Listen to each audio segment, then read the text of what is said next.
Hi everyone, this is Luxthos, and today I'm bringing you another Diablo 4 video, this time around a leveling guide build for Necromancer. So this is actually going to be the build that I'm going to be using in the new Season 1 to level my Necromancer, and then we're going to be able to transition into two possible builds. So that's going to be really fun. This is going to be the Server Summoner leveling. I'm going to use this for mostly 1 to 50. So this build is only for the basic skills, the Book of the Dead, the gear, and the aspect that you can go look for on your own by defeating various dungeons to get the Codex aspect. So this is going to be really fun. Let's get right into it. We're going to cover all the skills, the book, the gear, the gem, and even possibly some malignant hearts that you could find along the way. So again, the link is going to be in the description. So if you want to follow along, you can simply click the link. You'll be able to find all of the information, and that's going to make it a little bit easier. So let's go ahead and look at the skill tree. So really cool here. You are going to be able to follow up level by level. What I would recommend, obviously, feel free to modify this to your own liking. If you would like to do a little bit more damage with certain abilities before your minion, for example, or if you feel like you're a little bit squishy and you feel like you would need a little bit more defensive, feel free to modify this a little bit to your needs. I'm going to be leveling in World Tier 1. That's going to be my main goal. I'm going to be going in World Tier 1 until we reach the capstone to be able to go into World Tier 3. So that's my plan for now. So we're going to go with Reap here. It's just a pretty nice generator. Not the best generator, but it has very nice utility, and it has pretty nice utility in forms of generating corpse and damage reduction, which is pretty neat. Although Sever is technically a range ability, most of the time things are going to be around you and in melee, so it's kind of nice. If you want, you could even go early on for Bone Splinters. It's pretty good early on as a generator compared to Reap, and later on you can swap to Reap to get more utility. But feel free to play around. You can use pretty much any generator. It's not going to matter too much, especially early on, as long as you fall back later on to this one, because the corpse generated and the damage reduction is going to be very useful. We're going to go for Sever here. We're going to put 5 points into this one. And then we're going to go ahead and use the Supernatural to increase its damage for every single minion that we have upon cast, because we're going to have a pretty sizable amount of minion. All of them, actually. So You'd Flesh here, we're going to have 3 points to generate even more corpse. We're going to have 5 points into Corpse Explosion. I don't max it out until pretty late, because there's so many other passive and things that I like to have. So I max it out pretty late. Feel free to max it before if you really like the ability. I don't feel like most of your damage early on is going to come from this. A lot of it is going to come from the army, and I prefer having my Sever and the army doing a big part of the damage, right? So that's why I max it out pretty late, but feel free to modify the order for this. So Corpse Explosion with the Blighted, obviously, because you're going to be doing a lot of damage over time with this build as well. We're going to go for the Skeletal Warrior Mastery and Grim Harvest and Fueled by Death. So these are going to be really nice to generate some nice essence. Should be really fun to play, especially with one of the hearts that we're going to talk about. If you manage to find it and put it on a good jewelry piece, I think you're going to have a ton of fun. Skeletal Mage Mastery here, really nice. This build sadly has to sacrifice, you can't use Death's Embrace right now or Death's Reach. If you want to modify some stuff, maybe lose a little bit of damage from one of the shadow nodes or somewhere else, and you would like to have a little bit of damage reduction, that could be a possibility. Again, that's a node that you could get later on. So when we're going to get to this node here, we're obviously going to get a Corpse Tendril. It is really good, even if they nerf slightly the Corpse Vein, the Corpse Tendril Legendary. It is still a really good piece because you can guarantee to get it, right? It's really easy to get in the as a Codex by doing a dungeon. So you're going to be able to get this one and get some nasty damage increase and also vulnerability. So that's going to be really nice. You're going to go for the entire Gloom Darkness node here. You're only going to put 1 point in movement speed and 1 point in Crippling Darkness for the stun, but you're going to max out Gloom and Terror here for extra damage. You're going to put 1 point in Necrotic Carapace, so that's pretty nice. I wish we could have more points in here. This could be a node if you ever want to... If you ever feel like your army of Skelly is not dying too much, you could potentially remove some points from here and put them into here or even into Death's Embrace. So, again, you can feel free to modify these two nodes maybe if you need a little bit more defensive. In the minion area here, we're going to go with Golem Mastery because we're going to be using the Golem. We're going to go with Inspiring Leader, only 1 point, to be able to get Hellbent and Death's Defense and the Bonded in Essence, which is going to allow your army to survive and help you out. And then we're obviously going to go for Shadow Blight because we're pumping so much shadow damage with our Blighted Corpse Explosion, or Sever, and our Reap over here. So this is going to be the Talon build that you're going to be looking at. We're not using an ultimate, which is pretty nice. It makes it very, very consistent for leveling. Later on, a lot of the build will end up using Decrepify to lower the cooldown duration of your ultimate. Without Decrepify, cooldowns aren't really that great, in my opinion. These cooldowns are not, like, the greatest. If you don't, like, if you can only cast this every 60 seconds, it's not the greatest. It's really, really good, but I'd like to pair it with Decrepify. And currently this build, especially while leveling, I'm not a big fan of Decrepify as you're leveling because it consumes a lot of essence, and early on your essence is very, very, very precious, so you're going to need it. So this is how my build will look like in my action bar with my primary, secondary skill, and then my all my abilities with the corpse here. For the Book of the Dead, we're going to go for Skeletal Warriors Reaper. You could also go for the Skirmishers here. Really, really good for damage if you have a lot of critical strike. This one is nice to generate corpse. So depending on your corpse generation with Reap, if you're getting enough Mewed Flesh, and if you can play around with this. I like having an abundance of corpse, especially if I'm going to corpse explode a lot. So this is always the default for me here. I'm going to go with Cold Mage. I know this is a little bit weird because we are using Shadow Blight, and we would like to be able to get additional attack, especially since the tooltip is wrong here, but especially since this just got buffed to every 4 attack, every 4th attack, they throw an additional one. This is going to be really, really nice for raw damage and Shadow Blight proc. But while leveling, again, Essence is so difficult to obtain. You're going to spam so much your generator that it's just so nice to have those Cold Mages being able to give you Essence. And not only that, they will chill people, which is really, really nice because it gives you crowd control damage to enemy. So that's pretty neat if you manage to get some of that. So Skeletal Mage, really, really good. Make sure you get that 2 Essence generated here. If you feel like you're doing great on Essences, maybe you found like a good Umbral and you're just not running out of Essence on any circumstances, then maybe you can go ahead and go for the Shadow one here. I'm a big fan of Blood Golem.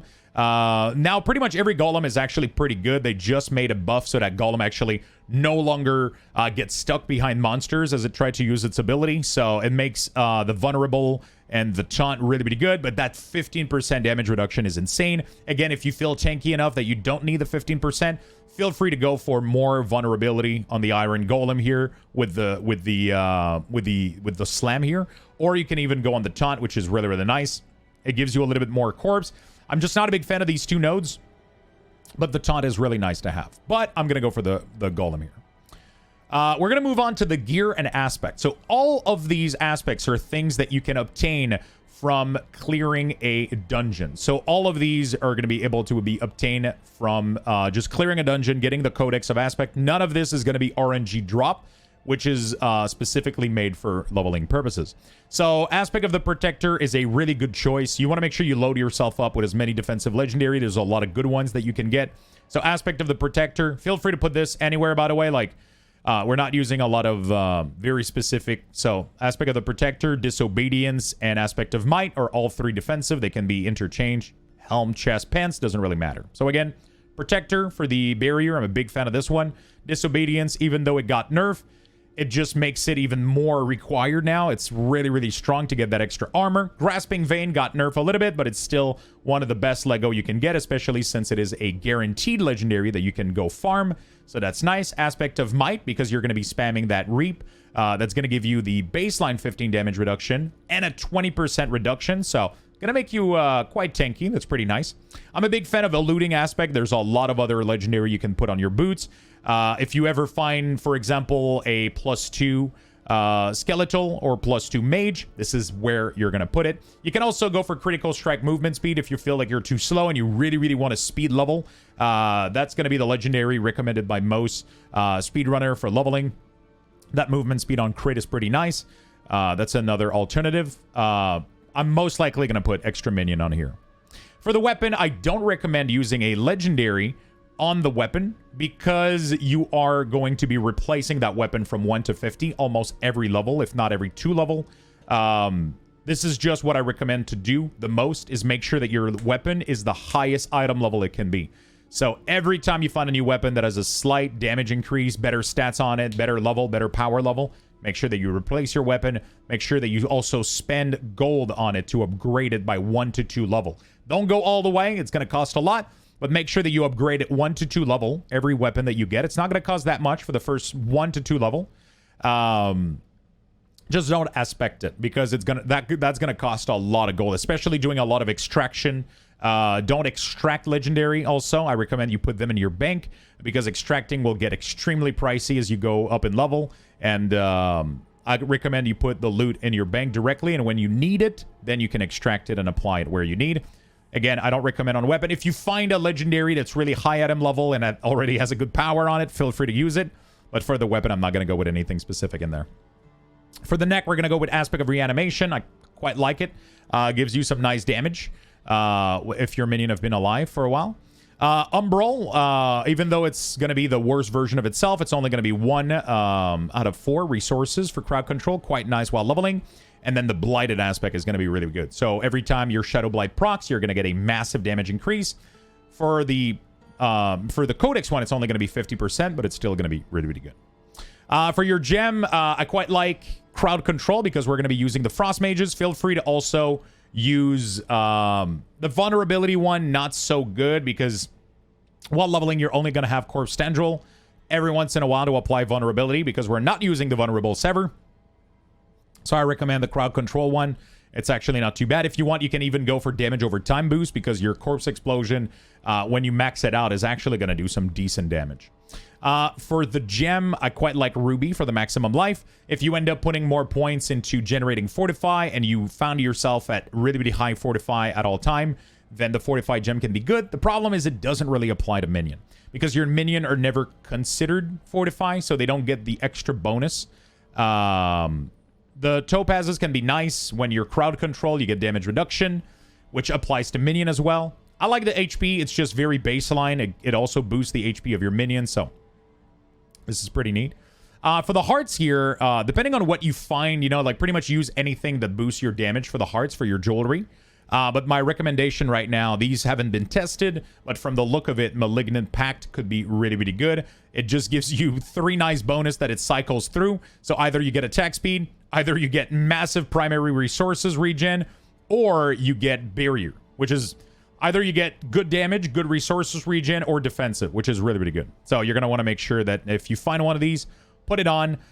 Sacrilegious is going to be very, very, very nice. So even though it does a slight amount of damage reduction, it's going to use your corpse skill every second for you. Which means that as you're moving around in a pile of corpse, it's going to corpse explode and tendril nonstop. This is insane. This is going to be really, really good. It's just going to help and clean out most build, I think, for Necromancer. Instead of like doing Sever, couple corpse explosions. So you're going to be able to just spam Sever as your Necromancer is automatically exploding corpse and generating essences. It's just going to be insane. It's going to be super fun. And then Determination is really, really good. If it works like we think it works for the draining effect, for the cost reduction. Otherwise, this one can be pretty much replaced with any of the damage reduction, the damage increase one, or the damage reduction one. Feel free to use anything. We haven't been able to test fully these, so a lot of this is currently speculation. So that's going to be mostly it for the Necromancer here. Feel free to pile up on your gear as much defensive stats as you can. So on your gear, make sure you get that nice total armor. Make sure you get some maximum life. Make sure you get some minion maximum life. Any type of damage reduction is going to be good, especially on your main defensive pieces. So on helm, make sure you get those nice defensive piece. On chest and legs, make sure you go for anything damage reduction from close, from range, damage, raw damage reduction. Any of these is going to be really, really nice. For your glove, look for that plus skill Sever. Look for attack speed, critical strike. Those are going to be really, really good options. For your boots, make sure you go for movement speed. If you find boots with high movement speed on them, make sure you upgrade them. I don't recommend that you upgrade your armor except boots if you find good movement speed on them. That's going to be really good. Look for plus corpse tendril plus skills. That's going to be really nice as well. For your weapon, anything that has damage modifier on it. Vulnerable modifier can be nice, even though you're not going to get a lot of vulnerable activation. I would recommend mostly core skill is nice for your Sever. Plus damage to target afflicted by shadow is going to be really nice. Intelligence, all stats, those are going to be nice. Critical strike damage is going to be nice as well. So make sure that you look out for that on your weapon. For your Ami, again, look for anything damage increase or damage reduction. Movement speed as well is really, really good on the necklace, especially for Necromancer. Essence cost reduction is also really nice. If you have plus skills, look for that sweet gloom or terror. It's actually pretty good to put on there.